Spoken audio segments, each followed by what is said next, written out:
नमस्ते। आज के इस खास विश्लेषण में सभी का स्वागत है। देखिए, 2025 और 2026 भारत के लिए बहुत ही अहम साल हैं।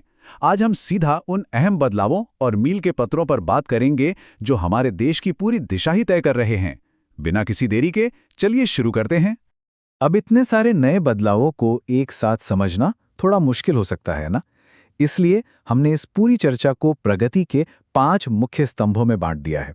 रेलवे और इंफ्रास्ट्रक्चर, पर्यावरण, तकनीक, रक्षा और हमारी अर्थव्यवस्था और समाज। तो चलिए अपने पहले पिलर यानी रेलवे और इंफ्रास्ट्रक्चर की तरफ बढ़ते हैं और देखते हैं कि फ्यूचर नेटवर्क कैसे तैयार हो रहा है।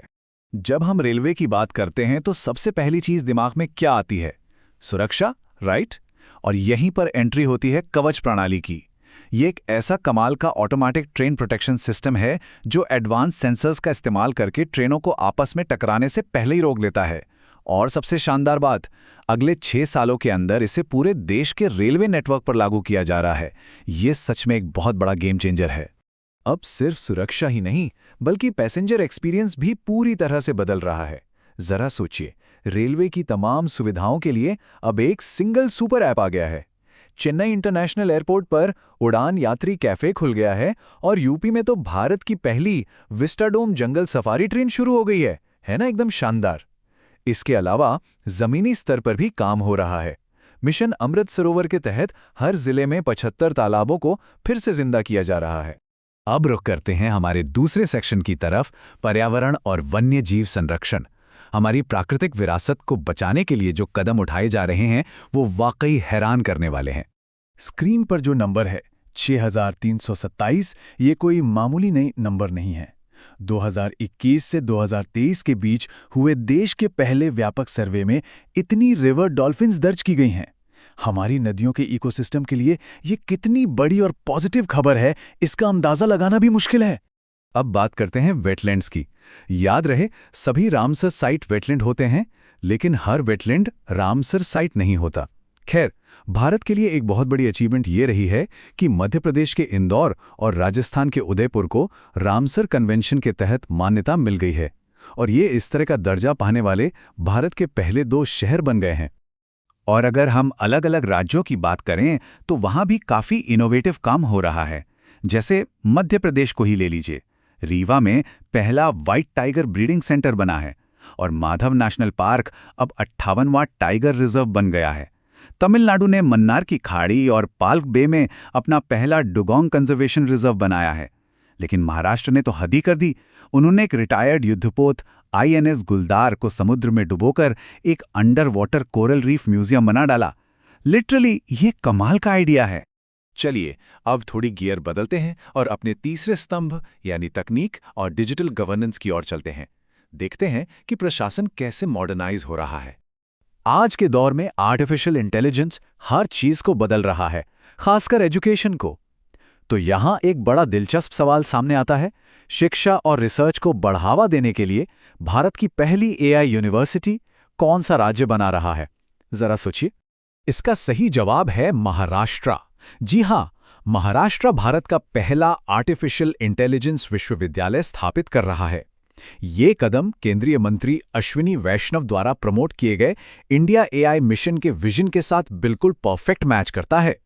और सिर्फ शिक्षा ही क्यों, सरकारी कामकाज भी अब सीधे लोगों की जेब में है। उदाहरण के लिए आंध्र प्रदेश ने मेटा के साथ मिलकर व्हाट्सएप पर मन मित्रा लॉन्च किया है, जिससे 161 सरकारी सेवाएं सीधे फोन पर मिल रही हैं। साइबर क्राइम से निपटने के लिए गृह मंत्रालय ने E0 FIR शुरू की है। इसके साथ ही आईटी मंत्रालय का आधार सुशासन पोर्टल और यूनिसेफ का child road safety road map, ये सब डिजिटल सुविधाओं की दिशा में बहुत बड़ी छलांगे हैं। अब आगे बढ़ते हैं अपने चौथे हिस्से की तरफ। ये हिस्सा राष्ट्रीय सुरक्षा और रक्षा से जुड़ा है, जो कि किसी भी देश के लिए सबसे अहम होता है। इतिहास और प्रतीकों का अपना एक अलग ही महत्व होता है।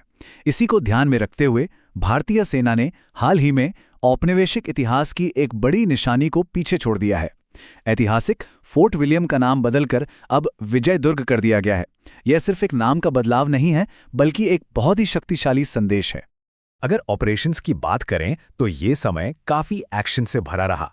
मई 2025 में बढ़ते तनाव के बीच ऑपरेशन सिंदूर लॉन्च किया गया। फिर 2025 के आखिर में भारत और फ्रांस के बीच हुई डिफेंस डायलॉग में राफेल जेट्स के लिए खास हैमर मिसाइल पर फोकस किया गया और 2026 की शुरुआत में ही यूएई के साथ डेजर्ट साइक्लोन नाम का मिलिट्री एक्सरसाइज भी सफलतापूर्वक पूरा किया गया। इसके अलावा हमारी सेनाओं ने दुनिया भर के देशों के साथ मिलकर कई बड़े युद्धाभ्यास किए हैं। उज़्बेकिस्तान के साथ दस्तलिक, जापान के साथ धर्म गार्डियन, सिंगापुर के साथ बोल्ड कुरुक्षेत्र और इसी तरह मंगोलिया और मालदीव के साथ भी कई अहम एक्सरसाइज हुए। इससे दुनिया भर में हमारे अंतर्राष्ट्रीय रिश्ते और भी मजबूत हुए हैं।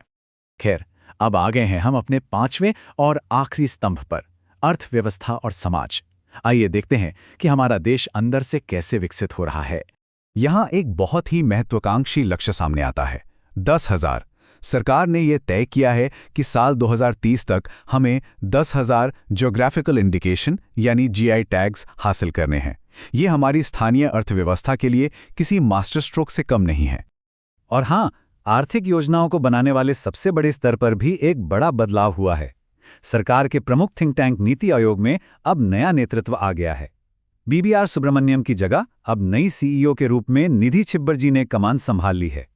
अगर समाज की बात करें तो वहां भी गजब का बदलाव देखने को मिल रहा है। Female labour force participation rate में जो उछाल आया है, उसका सबसे बड़ा श्रेय ग्रामीण महिलाओं को जाता है। इसके अलावा संसद की लोकसभा में अब डोगरी सहित 6 नई भाषाओं को ट्रांसलेशन सर्विसेज में शामिल किया गया है। सीनियर सिटीजन्स के लिए भी एक बड़ी राहत की खबर है। 60 साल से ऊपर के लोगों के लिए हेल्थ इंश्योरेंस प्रीमियम में अचानक होने वाली बढ़ोतरी पर बिना अप्रूवल के रोक लगा दी गई है। और हाँ, शांति को बढ़ावा देने के लिए गुरुग्राम में भारत का पहला विश्व शांति केंद्र भी शुरू हो गया है। अब अगर इन सभी बातों को एक साथ रखकर देखें तो एक बात एकदम शीशे की तरह साफ हो जाती है। ये अलग अलग दिखने वाले अपडेट्स सिर्फ बिखरे हुए तथ्य नहीं हैं, बल्कि ये एक आधुनिक राष्ट्र के भविष्य की सीढ़ियां हैं। ये सब मिलकर एक बहुत ही मजबूत भारत की नींव रख रहे हैं। जैसे जैसे हमारा इंफ्रास्ट्रक्चर बढ़ रहा है, एआई को अपनाया जा रहा है, वन्य जीव सुरक्षित हो रहे हैं और सीमाएं मजबूत हो रही हैं, एक बड़ा सवाल जहन में आता है, प्रगति का अगला दशक आखिर कैसा दिखेगा? यह सोचने वाली बात है ना? खैर, इसी सवाल के साथ हम आज का ये खास विश्लेषण यहीं खत्म करते हैं। हमारे साथ इस चर्चा में बने रहने के लिए बहुत बहुत धन्यवाद।